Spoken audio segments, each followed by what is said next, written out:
Bom, pessoal, dando continuidade aqui à parte que envolve fornecedores, tá?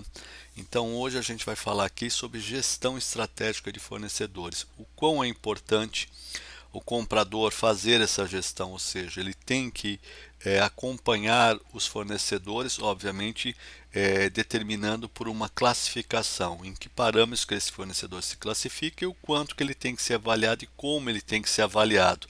Isso também é muito importante saber o como. Entende que se o teu fornecedor é a tua ferramenta de trabalho, é ele que vai determinar o teu sucesso ou insucesso nos seus entregáveis, em todos os processos. Então é muito importante que lá atrás, naquele primeiro treinamento que eu dei, que é a parte da escolha e definição de fornecedores, agora a gente passa a fazer a gestão desses fornecedores. Então isso tem que ficar muito claro para vocês a importância dessa gestão e como é feita essa gestão. Entende-se, obviamente, que o comprador também está cheio, está com inúmeras atividades, mas isso é uma coisa que ele não pode deixar de lado. Essa é uma parte que é muito cobrada e ocorre muitos impactos diretos nessa parte. Vamos lá, gente, falando um pouquinho sobre modelo de gestão de fornecedores. Um modelo não precisa necessariamente você ter um modelo definido, ou seja, você pode ter um modelo de gestão num papel, que você está vendo aqui. Isso também é uma gestão de fornecedores, tá? Que depende muito do tamanho da sua empresa, a área envolvida, o dinheiro também disponível, né? Você pode ter um RP SAP. O RP SAP ele faz gestão de fornecedores, ele tem parâmetros de pontuação, caso vocês não saibam, só que ele não é customizado, ele é aquele pré-determinado. Uma customização nele, os valores são muito caros devido ao alto nível de profissional que é exigido e o tempo que isso leva. Apps de mercado, você vai encontrar diversos aqui. Só que eles não são customizados. Inclusive eu tenho até uma live minha que eu analiso vários desses apps, colocando preço, funcionalidades. Depois, quando vocês tiverem um tempo, dá uma olhada por aí. E temos modelos customizados que eles atendem as grandes empresas, tá? Então, o que você tem que entender? Nós tivemos aqui um processo de avaliação, que eu expliquei no modelo anterior, o processo de homologação, que também foi explicado, e agora nós temos o processo de gestão. O que ele faz? Ele absorve todo esse processo junto, ou seja, a gestão ela é uma gestão sobre o processo de avaliação e o processo de homologação. Então isso tem que ficar bem claro como é que tudo isso aí se encaixa, né? Vamos lá, gente. Qual que é a diferença entre esses quatro modelos que eu coloquei aqui em cima? Vamos lá. Primeira coisa é custo. Quanto vai custar para a tua empresa? Quanto que ela tem disponibilidade de caixa? Porque nós não estamos falando nem todas as empresas de quem está assistindo aqui são empresas multinacionais que já têm uma estrutura, um modelo de gestão definido. Algumas empresas ainda não têm, então cabe a você também, muitas vezes o comprador, fazer o seu próprio modelo de gestão, tá? Eu conheço empresas, compradores de algumas empresas que é feito em Excel e funciona muito bem, tá?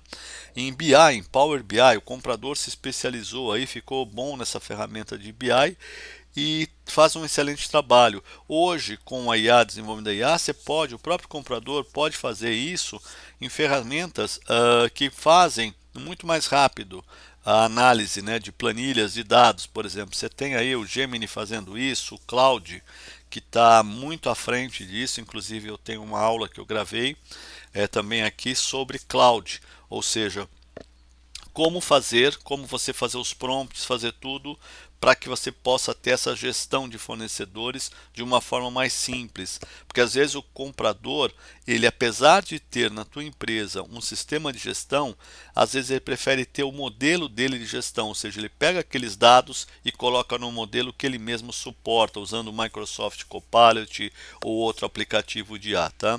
E também e depende muito do objetivo, ou seja, qual o objetivo que a tua empresa que você quer alcançar.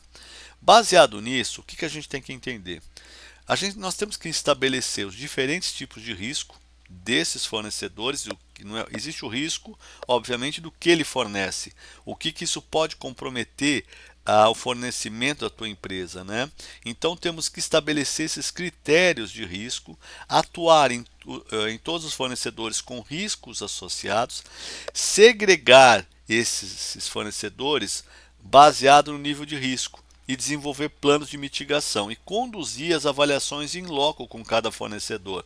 Porque senão vocês estão vendo esse míssil aqui, ó. O que acontece? Quando você não faz a gestão de fornecedores devidamente, você está contando com a sorte. Você está contando que tudo vai dar certo. E quando a gente fala, por exemplo, da parte da lei de Murphy, é um exemplo. A lei de Murphy está aí para que o que não for realmente feito, que não tiver processo de qualidade, ele pode dar errado e vai dar errado, tá? Então, continuando aqui com isso, vamos falar sobre o monitoramento e certificação, ou seja, existem indicadores de desempenho que eu vou explicar um pouquinho mais quando um se aplica e quando o outro se aplica. Esses indicadores de desempenho, eles são mensais e para cada tipo de fornecedor que você determinou naquele slide anterior, né? Então, quando você disponibiliza esses resultados e você tem esses resultados por fornecedor, né? Quando esses fornecedores não atendem a meta, estão no nível abaixo do que foi estabelecido, também tem que ter um plano de ação. Esse plano de ação já tem que estar elaborado, ou seja, junto com o teu pessoal de engenharia, stakeholders, requisitantes, seja o que for, tem que ter um plano junto com o fornecedor do tipo, afinal de contas, ele é o teu fornecedor, ele tem um contrato contigo. Para você trocar ele, não é tão simples, não se troca um fornecedor, dependendo do que ele fornece, não é do dia para a noite. Tem fornecedores aí que você pode levar 5 meses, 4, 5, para começar a pensar numa troca, porque isso pode ter um rompimento na tua cadeia de produção, que às vezes é um rompimento que você não tem como recuperar isso imediato. Você pode não ter backup, não ter um plano B para aquele tipo de fornecimento. Então vamos lá. A gente trabalha com IDF, que é Índice de Desempenho do Fornecedor, e IQF. Tá? Então esses são os índices que nós utilizamos para avaliação de fornecedores.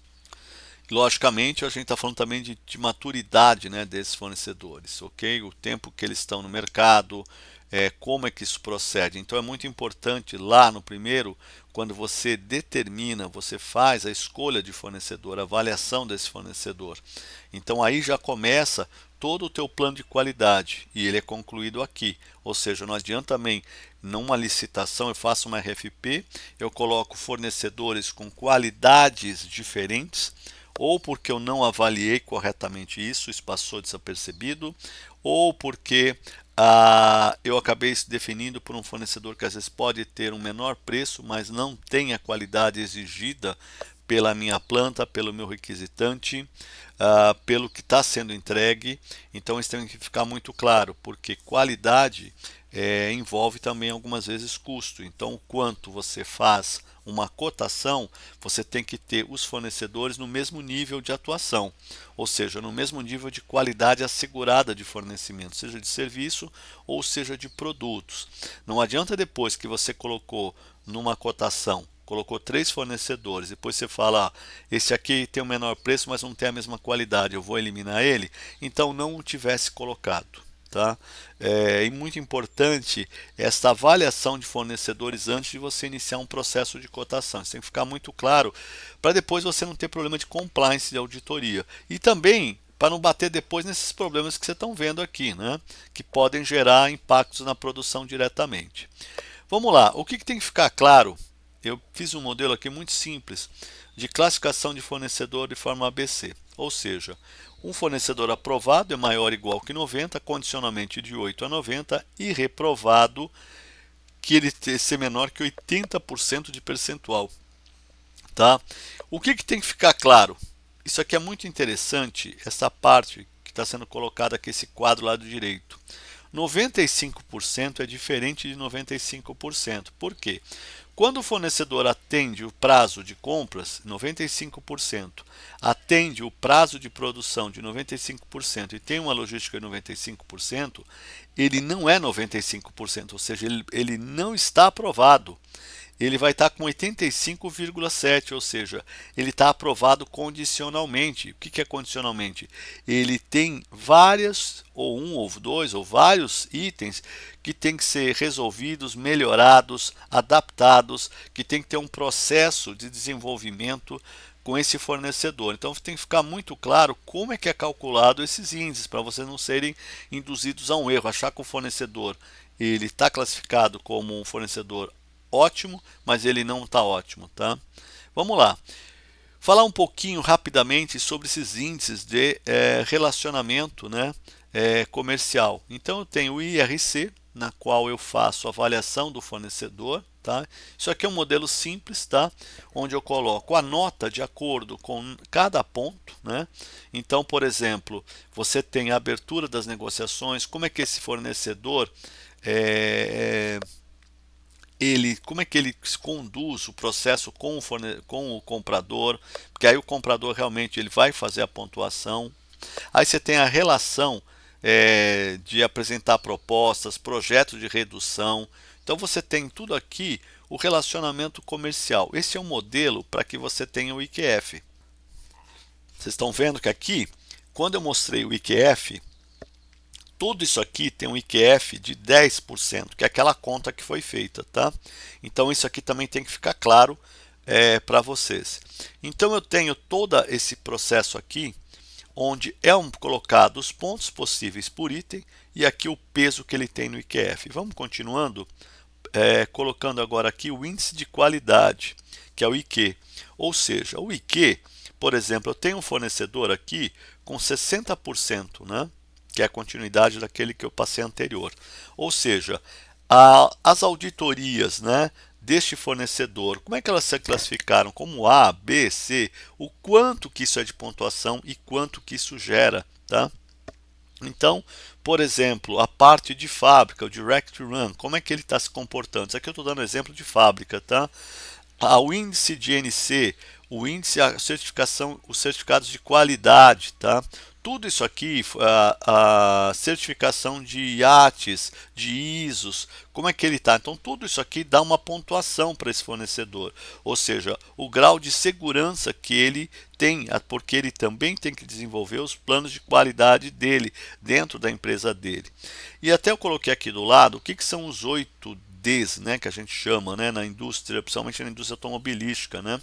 Então, na gestão de qualidade, são 8 critérios, né, que você coloca, que é a forma, né, de como você tem que formar uma equipe, definir um problema, implementar uma ação, identificar a causa raiz, determinar ações corretivas, implementar ações corretivas permanentes, evite que um problema aconteça de novo, ou seja, você tem que sanar a uma possível recorrência desse problema e reconhecer depois também todos os esforços da equipe, tá? Então, quando eu falo índice de NC, eu estou falando de 8Ds, né? Então, aqui é onde ele é colocado. Também tem um treinamento meu explicando essa parte de metodologia de Toyota, de tudo essa parte de qualidade assegurada em compras. Como é que é esse processo? Então, vamos lá. Quando eu falo um percentual de IQF de maior que 90, a classificação é A. Ou seja, esse fornecedor ele é preferencial.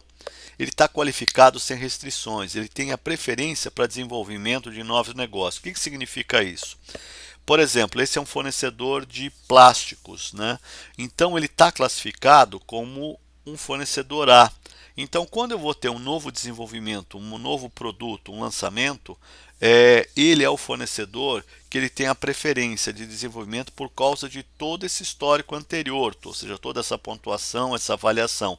Não é o comprador que determina por si só. Tudo isso tem a ver com a área de engenharia, todas as áreas estão envolvidas para poder dar essa pontuação, porque aqui a gente está assegurando que esse fornecedor tem uma qualidade, né? Quando eu falo B, que foi aquilo que a gente falou, né, do 80 a 90, ele é satisfatório, mas ele pode ser solicitado um plano de ação para o fornecedor, dada a complexidade do demérito e item fornecido. Então, se ele tem um item-chave, item que realmente para e ele é o único, eu não posso ficar com ele insatisfatório, ele tem que ser preferencial. Isso é importante. Então, eu tenho que fazer o plano de ação, determinar por quanto tempo que eu consigo colocar ele na parte A, tá? E a comprovação das implementações de ações. Se eu não conseguir puxar ele para A, o que vai acontecer? Eu já tenho que ter um plano que é a troca desse fornecedor, ou ter um outro fornecedor qualificado para atender esse tipo de segmento, esse tipo de categoria, tá? E aí a gente está falando de fornecedor C, que é o insatisfeito, fornecedor crítico, que aí a coisa fica realmente complicado, tá? Então, isso exige planos de melhora de qualidade do fornecedor, isso envolve tempo, gasto, desgaste, o comprador também tem que se envolver muito, então isso é o tipo de coisa que tem que ser muito bem, o processo de escolha de fornecedor, definição de fornecedor, que é falado no módulo anterior, é muito importante para a gente não chegar nisso aqui, ó, nesses dois vermelhos, nesse principal aqui. O que significa? Esse fornecedor muito provavelmente ele não tinha capacidade. O que a gente está exigindo de qualidade dele está acima do que ele pode oferecer. Ou também ele pode ter perdido esses padrões de qualidade por falta de inovação tecnológica, perda de pessoal que estava qualificado, ou seja, funcionários que foram embora e ele não conseguiu, ele não tem uma reposição rápida, um processo de replacement para esses operadores-chave, né, profissionais chaves dessa operação. Isso acaba demandando erros repetitivos. Isso não é só no material. Tá? Quando a gente fala, por exemplo, o erro de fornecedor, pode ser um erro na emissão de uma nota. Ou seja, trocou-se a pessoa que tinha experiência nisso, colocou-se uma nova e ele cometeu erros de entrega, ou seja, erros fiscais na nota. O que isso significa? Quando tem um erro, uma empresa de qualidade ela tem o produto lá, mas tem um erro na nota. Ele não pode dar entrada, ele não vai poder pegar esse material, ou seja, o material está lá, mas não serve para o meu atendimento.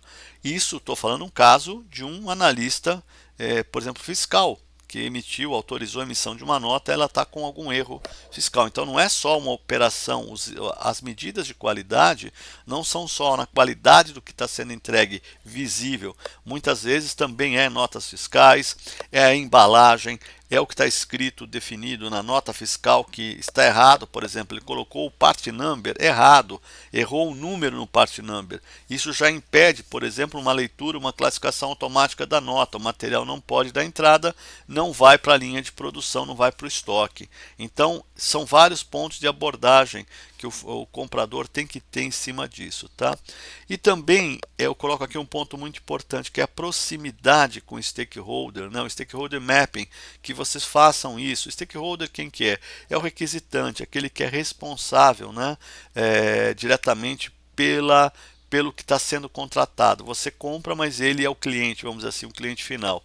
Então tem que ter isto, que é a parte, ou seja, o quanto que é o interesse do stakeholder, né? E o quanto que isso envolve de comprometimento, né? Então você tem que saber, por exemplo, se eu tenho um alto interesse e uma alta influência, eu tenho que ter o quê? Tem que estar regularmente engajado com ele e ter ele sempre satisfeito, tá? Se o que está sendo baixo interesse, baixa influência dele nesse serviço, nesse produto, são informações essenciais e o mínimo contato, porque o comprador também tem que administrar prioridades. Se ele for seguir o correto, que seria o high para todos e não o LL, ele não teria tempo. E aí o que acontece? Ele vai perder tempo em coisas importantes. Continuando aqui, que esses são apenas modelos, tá, de gestão de qualidade, eu coloco o índice de desempenho de fornecedor, ou seja, o IDF. Isso aqui para que é? É utilizado para serviços, tá? Então eu tenho o IQF e o IDF. Vou falar um pouquinho do IDF, onde tem a totalidade 100% e o peso, aqui é muito importante, né?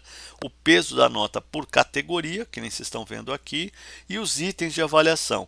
Entenda que isso aqui não é um padrão, vocês constroem de acordo com cada um de vocês na empresa que vocês estão, tá? E que deve já ter esse programa de qualificação. É importante no IDF que é exatamente esse quadro aqui que eu estou colocando aqui do lado direito, que está aqui para vocês. Só o quadro, né? Vamos dizer assim, não é só o quadro que vocês estão vendo lá de esquerdo. Vocês também têm que ter essa parte de classificação, ou seja, por exemplo, os índices de tolerância, os acidentes fatais, os índices de acidentes que podem ocorrer numa operação.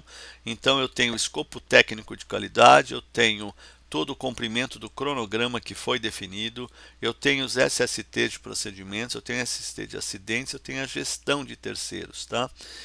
O fornecedor atingiu o percentual mínimo exigido de 95% de entrega de informações trabalhistas e prestação de contas para o teu cliente. Então isso é muito importante que você tenha esta avaliação, tá?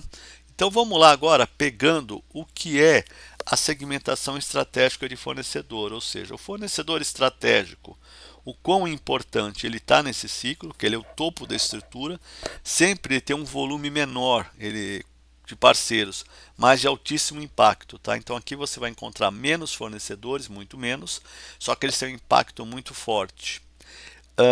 O crítico B, que seria o que? É o nível intermediário, em que já existe uma necessidade de maior proximidade com o fornecedor. E aquele transacional, que é o que? É a base, né? Onde está a maioria dos fornecedores, 90% a 95%, e é onde o objetivo principal é garantir que o processo flua operacionalmente. Então não tem assim grande interface estratégico com os fornecedores. É simplesmente aqueles pedidos repetitivos, a parte de automatização de contratos. Como a gente disse, são aqueles itens de prateleira, onde você tem numa curva ABC, eles representam uma quantidade grande, mas muitas das vezes um volume menor. Eles têm a quantidade, tá? Então é isso que tem que saber administrar, conforme eu coloquei aqui, né? A proatividade, a proativa, ela é proativa ou baixa, alto e proativa. Aonde que esse fornecedor se enquadra em termos de necessidade de excelência? Aqui, o transacional ele tem que ter uma excelência operacional, ou seja, ele tem que atender você operacionalmente muito bem, o produto certo, na data certa, nota certa, ou seja, porque há um grande volume, tá? Quando eu falo do estratégico, ele tem que ter uma excelência operacional, excelência, tem que estar a parte financeira, ele tem que estar ok, porque você imagina se teu fornecedor estratégico tem um problema financeiro. Se ele tiver um problema financeiro, pode ser que ele não consiga pagar a matéria-prima, o fornecedor dele. Se o fornecedor dele não foi pago, pode não entregar. E aí o que acontece? Você tem um problema. Então, este fornecedor estratégico, ele tem que ser muito monitorado o tempo inteiro. E monitorado em todos os sentidos, tudo que está acontecendo com ele. Por exemplo, é importante você saber quantos clientes ele tem. Você imagina que ele tem só 2 clientes. Um cliente que é 80% de todo o faturamento dele e você que é 20%. Imagina se esse cliente dele, que é 80%, atrasar um pagamento importante. Ou que esse cliente, que é 80%, desenvolver um outro fornecedor ou passar a importar esse material e não comprar mais dele. O que vai significar? Só com 20%, que é a contratação que você tem com ele, ele não se mantém, ele não vai conseguir manter a estrutura dele, que é o que eu falei, que é aquela parte custo fixo, custo direto e indireto, despesas operacionais fixas, despesas operacionais variáveis, ou seja, ele vai ter uma despesa operacional fixa muito alta por uma quantidade de entregáveis de produção que não se paga. Então, isso que tem que ficar, você tem que sempre estar monitorando através de fazer avaliação do fornecedor, puxar relatórios dele com constância, ele precisa ter uma proximidade muito maior. Então aqui eu coloquei também essas áreas de recebimento, qualidade, planejamento e o comprador. Dei um exemplo de QF, ou seja, esse QF aqui, se você somar, você tem um 100%. E quanto que está distribuído aqui para que esse fornecedor tenha a sua pontuação? E os parâmetros, né, que é importante, os parâmetros que são colocados. Por exemplo, o prazo médio de pagamento, né? Então também é um índice que você também faz uma avaliação.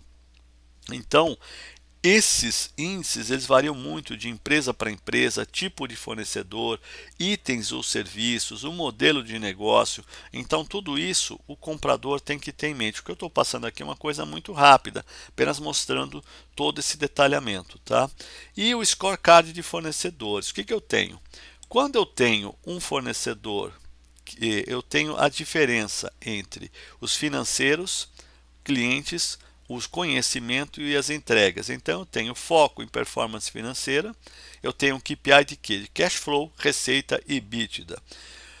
Com foco em eficiência do negócio, eu tenho os KPIs, os custos, inventário, máquinas paradas. E inovação, treinamentos e conhecimentos, ou seja, o quanto que ele treina a equipe dele, quanto que ele inova, quanto que esse fornecedor chega para você trazendo sugestões de melhoria.